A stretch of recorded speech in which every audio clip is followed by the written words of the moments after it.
Buenas tardes a todos. Muchas gracias por la invitación a las organizadoras y a esta casa, que es en parte nuestra casa por las muchas horas que en algún momento de nuestra vida hemos pasado en ella. Voy a intentar ceñirme, como suelo hacer, a los 20 minutos, pero como traemos novedades, igual me paso 5 minutitos más y pido un poco la aquiescencia de las organizadoras.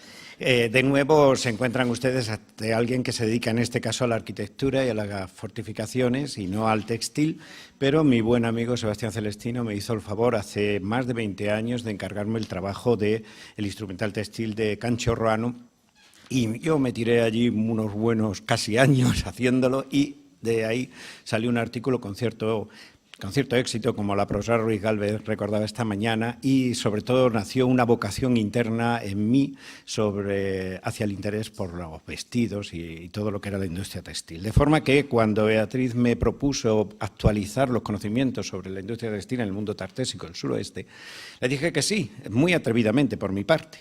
Poco después, curiosamente, en el verano pasado, la actual doctora Esther Rodríguez González leía la tesis en la Autónoma, yo estaba en el tribunal, y cuando vi los enormes e interesantísimos hallazgos que ellos estaban realizando, tanto Esther como Sebastián Celestino, en Casas del Truñuelo, les propuse unirse a esta ponencia porque realmente merecía la pena integrar estos datos tan novedosos que realmente les vamos a presentar tan frescos como que no están ni analizados. En consecuencia, lo que presento aquí, pues en parte es una síntesis de estos conocimientos. Sí debo informarles rápidamente que nuestra concepción sobre el mundo tartésico del Guadiana diverge bastante del mundo tartésico tradicional del Guadalquivir.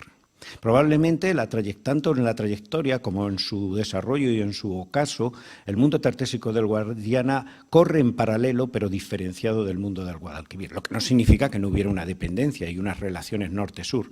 Pero todo indica, desde ya el mítico trabajo del profesor Manuel Pellicer, que el mundo tartésico del Guadiana se vincula más hacia el mundo atlántico, hacia el mundo de la Extremadura portuguesa, del Ribatejo, donde Abul y otros yacimientos empiezan a abrirnos todo un mundo novedoso de la llegada de pueblos fenicios y de pueblos mediterráneos.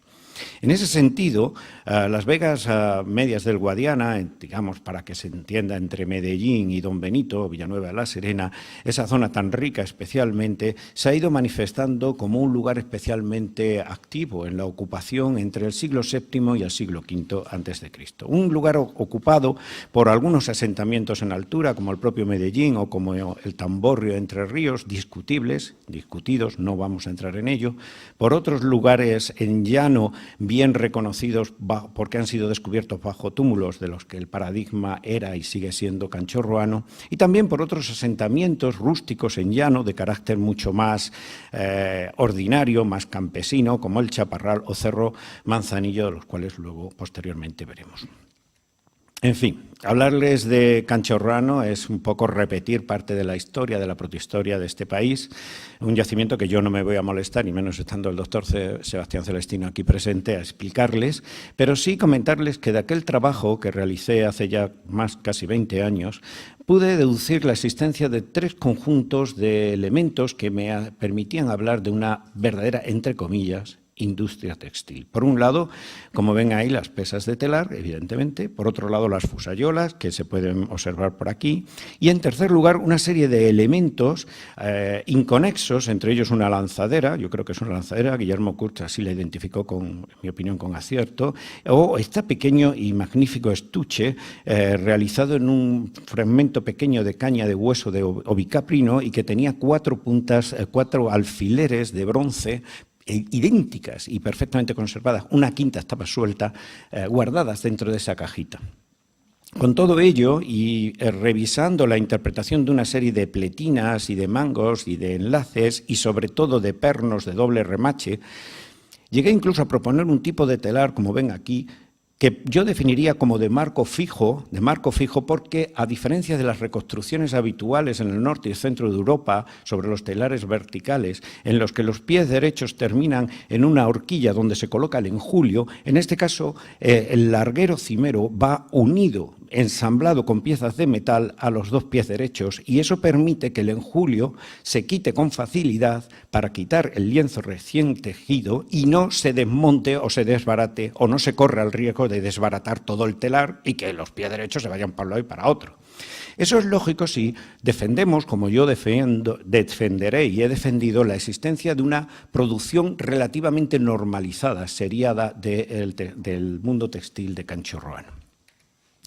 Para defender esta producción, y gracias a mi buen amigo Víctor Fernández Martínez, me metí en un complejo mundo de la estadística multivariantes, de análisis de correspondencia, de regresiones, por los cuales llegué a analizar las 343 fusayolas completas que había de Canchorroano y las 128 pesas completas de telar. De ellas pude deducir muchas cosas, pero entre ellas me voy a sintetizar, voy a intentar resumir las que ven aquí. Y es que existía una clara estandarización de tipos que además se correspondían con una serie de pesos, algunos sorprendentemente pequeños, hasta de un gramo, una fusayola de 1 gramo, una miniatura, pero no era una, había más de una docena. Pero, por ejemplo, entre las de 1 gramo, 2 gramos y 3, pues habría como una veintena de fusayolas. Estaban agrupadas, como ven, en pesos de 3,5 gramos de media, de 7,5, de 12,5, de 17 y ya las que eran más lógicas para los que nos dedicamos sobre todo a la Segunda del Hierro, de 23. De todas maneras, eso no me llamaba tanto la atención como, por ejemplo, la uniformidad del aspecto y técnico que tenían estas fusayolas.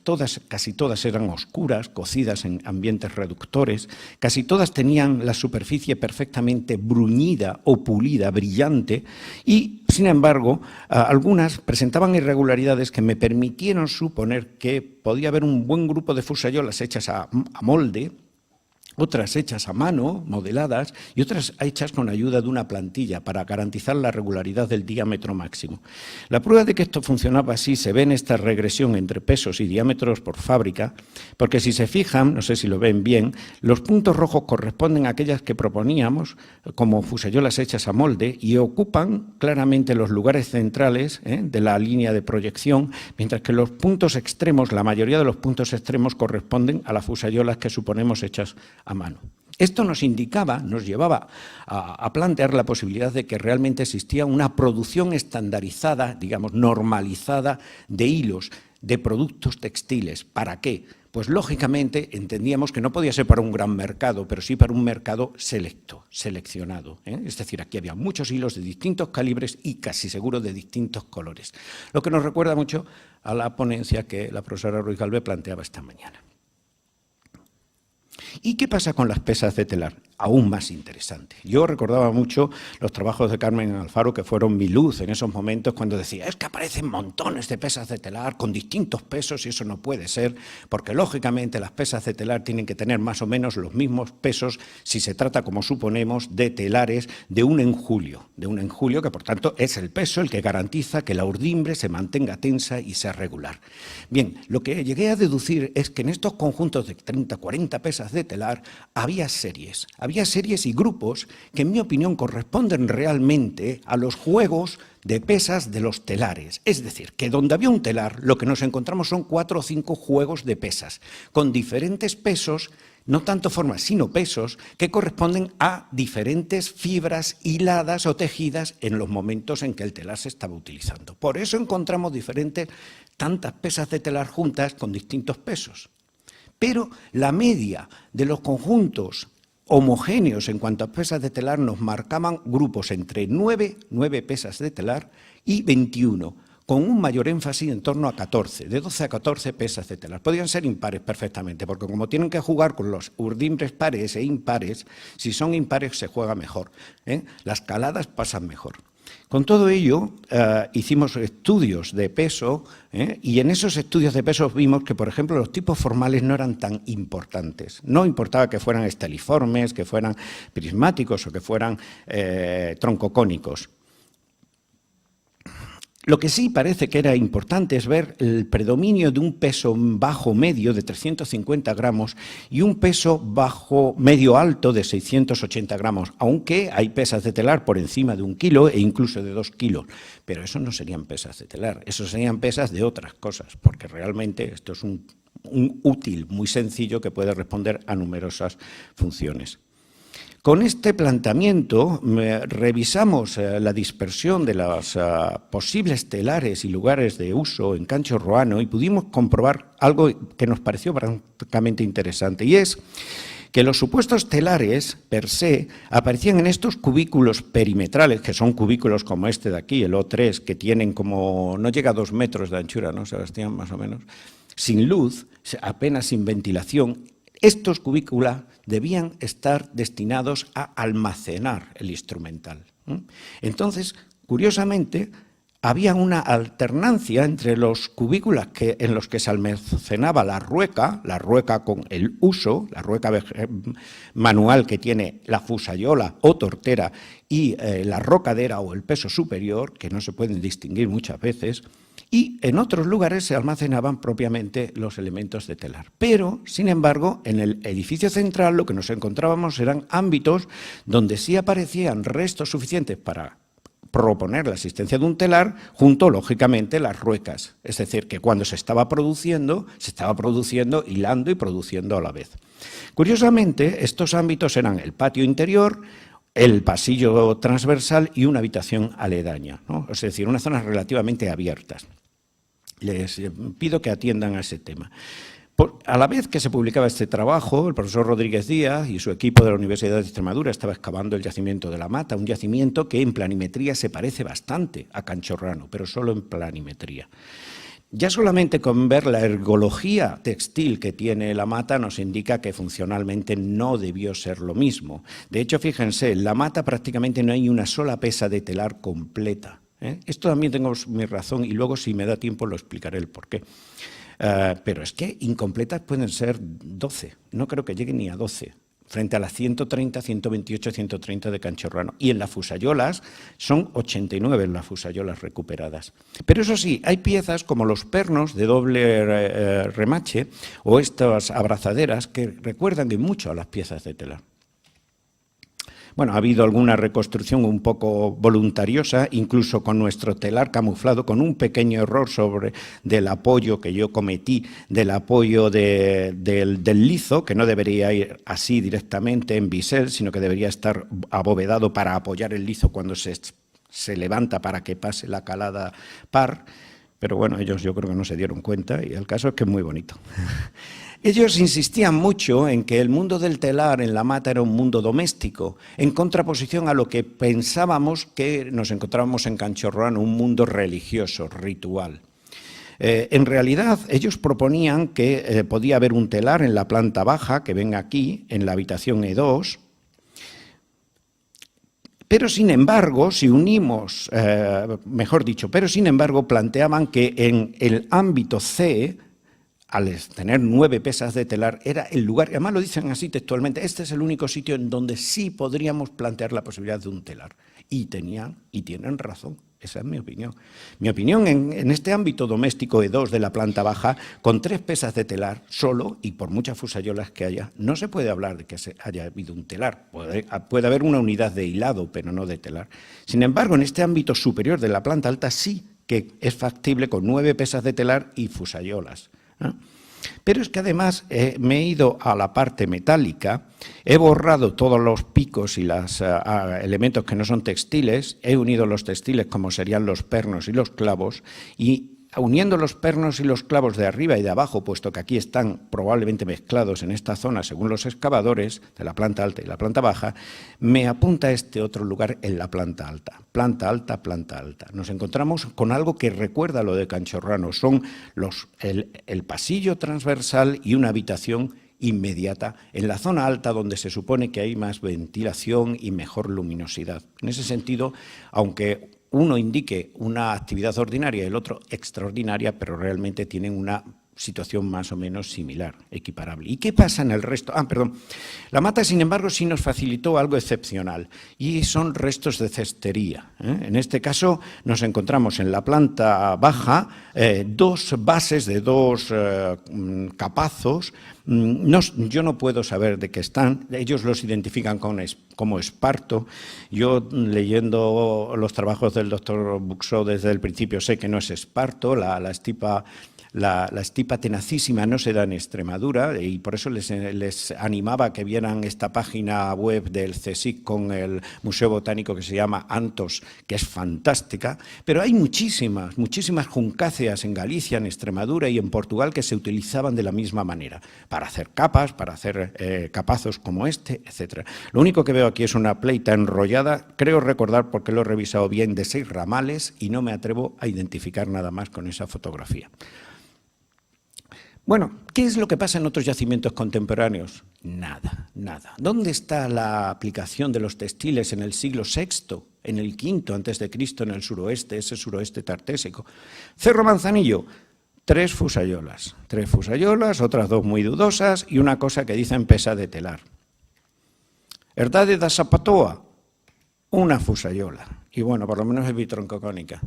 Y así podríamos sumar y sumar. La pieza más antigua en Abul 2A, según Mayet y Carlos Tavares da Silva, finales del siglo VII. Y es verdad que además es una fusayola bitroncocónica con las superficies horadas. Claro, cuando yo veía los trabajos de Mauro Hernando y de Javier Soler en Villena, alucinaba. Digo, pero bueno, si 1000 años antes estos ya tenían los telares verticales y las fusayolas y aquí no llegan hasta el siglo VI o finales del VII, ¿qué es esto? Pues esto es. Ya lo había planteado Javier Jiménez Ávila, que probablemente hasta el VI no aparece esta industria textil de telares verticales de un en julio y fusayolas en el suroeste, aunque parezca increíble. A mí me lo parece. El último hallazgo, el que los doctores Sebastián Celestino y Esther Rodríguez están ahora realizando, procede de uno de estos grandes túmulos, el más grande de todos, las casas del Turuñuelo que ven aquí. Lo que llevan excavado en él no es más que una estancia bastante grande, la E100, no sé cuántos puede ser la superficie de la 70 metros cuadrados, un buen pisito, y un poco del acceso. En esta estancia hechas de adobes es impresionante, no hay palabras. Vamos. Tienen en primer lugar aquí un altar tauridérmico. Si alguien duda que es un altar tauridérmico, no solamente tiene la base hecha con la forma de la piel de toro, sino que tiene 1 o 2 pieles de cabra carbonizadas encima, con la misma posición, una bañera realizada en algún tipo de talco o caliza, una pileta semicircular al fondo, diversos niveles de alturas, pero lo más interesante, que es a lo que venimos, es el hallazgo en 2 lugares al menos de 2 esteras. 2 esteras medio calcinadas. Es muy difícil en la entrada y en el otro lado distinguir qué son. Aquí no se ve casi nada, pero sí fíjense en el tipo de fibra. Esta es la fibra, no es el hilo de la estera, de la juncácea, que yo creo que es la fibra. En el otro, perdón, bueno, aquí tendría, es 25 micras, la fibra. Y en el otro lado, en el lado del fondo, sí se puede ver aquí. No sé si pueden distinguir un poco el ligamento.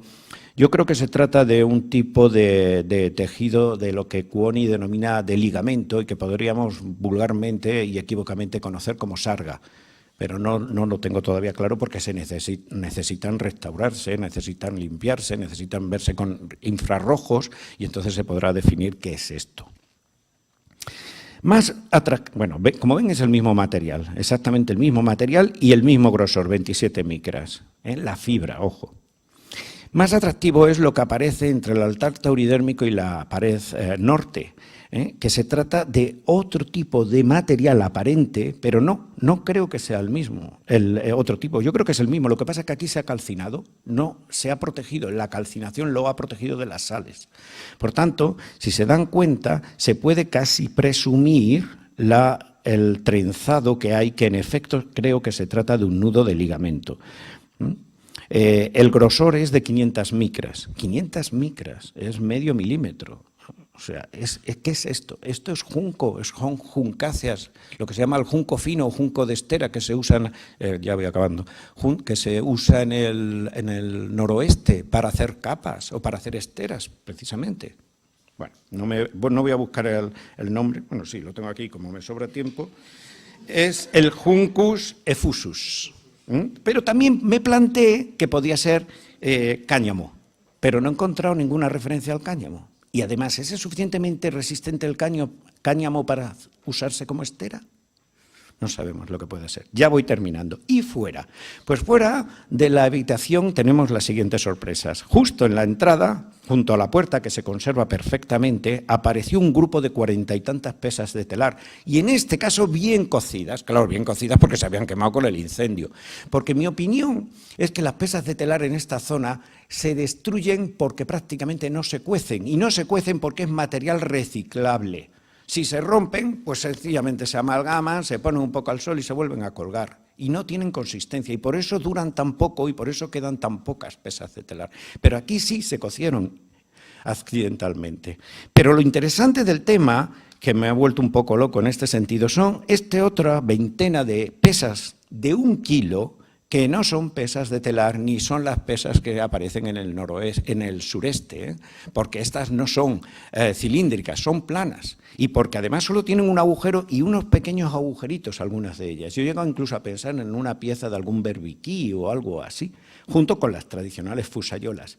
Y por último, como las malas comidas se arreglan con un buen postre, un cuenco con este maravilloso fragmento de tela de un tafetán probablemente balanceado, que me atrevo a decir que no es lino, así a simple vista, porque fíjense en el grosor de la fibra, 80 micras.